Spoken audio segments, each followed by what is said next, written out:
আসসালামু আলাইকুম। ইনফো টেলিভিশনের সবাইকে শুভেচ্ছা। খবরের সাথে রয়েছে নাসিরউদ্দিন শিকদার।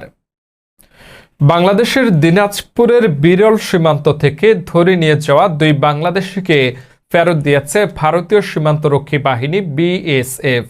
এর বিনিময়ে ভারতীয় দুই নাগরিককে বিএসএফ এর কাছে হস্তান্তর করেছে বর্ডার গার্ড বাংলাদেশ। মুন্সিগঞ্জ জেলা বিএনপির আহ্বায়ক আব্দুল হাই এর ভাগ্নে জেলা যুবদলের সাবেক সহসভাপতি নিজামউদ্দিন মেম্বার এর ফ্যাক্টরিতে আওয়ামী লীগ সন্ত্রাসীদের আগুন ও লুটপাট। এবং ভাঙ্গার কুয়াকাটা মহাসড়কের 6 লেন প্রকল্প দ্রুত বাস্তবায়নের দাবিতে পটুয়াখালীতে মানববন্ধন। মহাসড়কের কর্মসূচি নিয়ে মাঠে দাঁড়াবে, আমাদের সামনে আর মূল্য ঝুলাবেন না।